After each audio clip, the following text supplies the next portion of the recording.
بسم اللہ الرحمن الرحیم۔ السلام علیکم۔ زبان سے نکلے الفاظ کی اہمیت۔ غور کیجئے کہ جب کوئی کافر کلمہ پڑھتا ہے تو اس کو کوئی بھاگا دوڑی یا ورزش نہیں کرنی پڑتی، بلکہ صرف اپنی زبان سے کلمے کے 2 الفاظ کہنے پڑتے ہیں جن کے ادا کرنے سے پہلے وہ کافر ہوتا ہے، کہنے کے بعد مسلمان بن جاتا ہے۔ پہلے اللہ کا دشمن تھا، اب اللہ کے دوستوں میں شامل ہو جاتا ہے۔ پہلے شیطان کا بندہ تھا، اب رحمان کا بندہ بن جاتا ہے۔ اس کے اگر 100 سال کے بھی گناہ ہوں گے، پروردگار عالم اس کے 100 سال کے گناہ بھی معاف فرما دیں گے۔ تو معلوم یہ ہوا کہ زبان سے نکلے الفاظ کے بعد اس کی زندگی کا بالکل ہی رخ بدل جاتا ہے۔ چنانچہ زبان سے نکلے الفاظ کی اللہ رب العزت کے یہاں بہت قدر و قیمت ہے۔ 2 لفظوں کا کرشمہ۔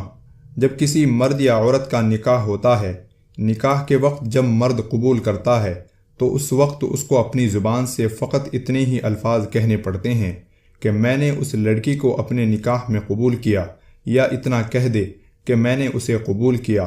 اتنے چند لفظ کہنے پر وہ لڑکی جو اس کے لیے غیر محرم تھی، جس کی طرف دیکھنا اس کے لیے کبیرہ گناہ تھا، جس سے بات چیت کرنا اس کے لیے حرام تھا، وہ لڑکی اتنے الفاظ کہنے کے بعد محرم ہی نہیں بنتی بلکہ شریک حیات بن جاتی ہے۔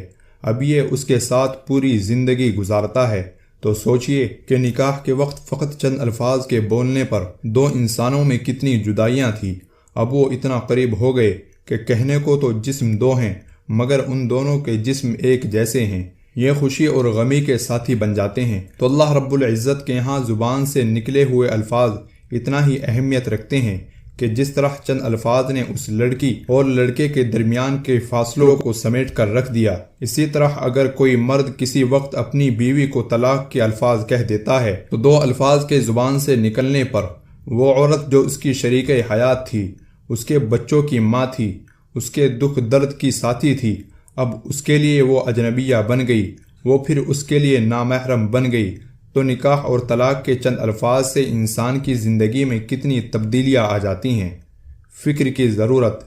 اس سے اندازہ لگانے کی ضرورت ہے کہ انسان کی زبان سے نکلے ہوئے الفاظ اللہ رب العزت کے ہاں کتنا وزن رکھتے ہیں، اور ہم ہیں کہ زبان سے الفاظ نکالے ہی چلے جاتے ہیں اور احساس بھی نہیں کرتے کہ ان الفاظ کا کیا مطلب ہے اور دوسرے پر اس کے کیا اثرات مرتب ہو رہے ہیں۔ کیا ہم کسی دوسرے کو تکلیف تو نہیں پہنچا رہے؟ ہم اللہ کی کسی مخلوق کا دل تو نہیں جلا رہے؟ غور کرنا چاہیے کہ ہم اپنی زبان سے ایسے کلمات تو نہیں نکال رہے جو کلمات کفر کہلاتے ہوں۔ اسی لیے مشائخ کے یہاں زبان کے صحیح استعمال کی مستقل محنت کروائی جاتی ہے، کیونکہ زبان پل بھر میں وقت بدل سکتی ہے۔ دوستو، ہم امید کرتے ہیں کہ آپ کو ہماری یہ نصیحت آموز ویڈیو ضرور پسند آئی ہوگی۔ اگر پسند آئی ہے تو اپنی پسند کا اظہار کرنے کا سب سے بہترین طریقہ یہ ہے کہ آپ ہماری ویڈیو کو لائک اور چینل کو سبسکرائب ضرور کیجیے گا، اور آنے والی ویڈیو تک آپ ہمارا انتظار کیجیے گا اور اپنی دعاؤں میں یاد رکھیے گا۔ اللہ حافظ۔